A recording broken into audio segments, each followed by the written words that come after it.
በ1999 ዓመተ ምህረት የኢትዮጵያ ቴሌቪዥን ወይም ኢቢሲ ተቀጥረሃልና እንዴት ልትገባ ቻልክ? በተለይ ያው ቲያትር ኦፍ አርትስን የጨረስከውና ከቲያትር እንዴት ወደ ስፖርት ጋዜጠኝነት ውስጥ ልትገባ ቻልክ? በነገር ላይ ኢቲቪ ውስጥ 8 ዓመት ስቆይ በየአመቱ ያው የስራ ግምገማ አለ፣ የስራ አፈጻጸም በየአመቱ እና እኔ 8 ዓመት ውስጥ ያው በስነ ምግባርም በሌሎች ነገሮች የሚነሳብኝ ነገር ብዙም አልነበረም። the only የምገመገመው ነገር ረፍት ባገኘ ቁጥር ወደ ወልቂጤ ይሮጣል። በዚህ ነውና በቃ ይሄ ነበር የሚነሳብኝ ችግር። በኢቢሲ ታሪክ አንድ ነገር ሰምቻለሁ። የኢቢሲ ያለ አንድ ፈጣን ዜና ሰርተሃል።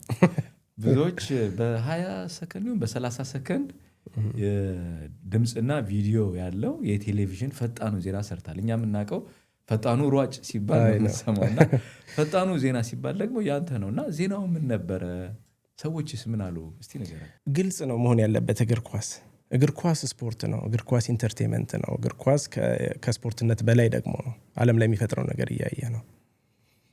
ዓለም ላይ አሜሪካና ኢራን እዛ ቢዋጉ እዚህ በሜዳ ላይ መጥተው በኳስ ደጋፊዎችን እግር ኳስ ብዙ እንትን ነው እና ምን መሆን አለበት? የሆነ ውስብስብ ብሎ በሆነ እንትን መታሰር የለበትም። እግር ኳስ ግልጽነት ይፈልጋል። ኢትዮጵያ እግር ኳስ ውስጥ ግልጽነት የለም። ርብርብ ነው ያለው። ሳይንስ ጥናት የለም።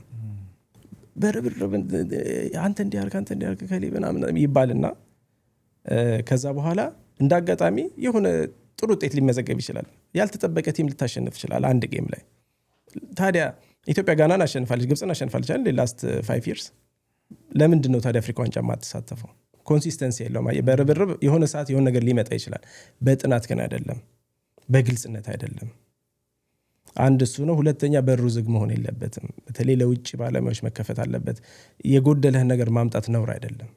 እኔ በዛ ምናለው ስትሮንግሊ። በቃ ኢትዮጵያ ነገርኩ። ኢትዮጵያን እኔ with all respect በጣም በማክበር ነው። ኢትዮጵያ አሰልጣኞች በጣም ነው የምወዳቸው ማከብራቸው። ግን አሁን እግር ኳስ በደረሰበት ደረጃ ኢትዮጵያን ለዓለም ዋንጫ ማሳለፍ የሚያችል አሰልጣኝ ኢትዮጵያ ውስጥ የለም። ይሄ መራራ እውነት ነው። ኢቢሲ ያለ የህንድ ፊልም ቅኝት ብለህ ማክሰኞና ቅዳሜ ተሰራ ነበረ። ምንድነው በደንብ ህንድ ላይ እንድታተኩር ያደረገ? እኔ ማንም ስራ ቢሰራ ማንም ያን ቦታ ቢይዘው እሱ አይደለም የኔ ችግር።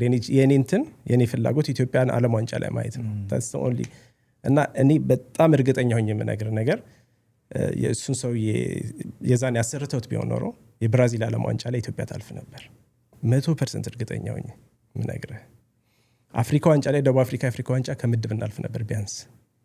ግን በቃ ከሀገር ጥቅም ይልቅ ወይ ደግሞ ሀገርን ከማስቀደም ይልቅ አንዳንድ ጊዜ ፐርሰናል የሆኑ ነገሮችን ማስቀደም ይሄ ነው።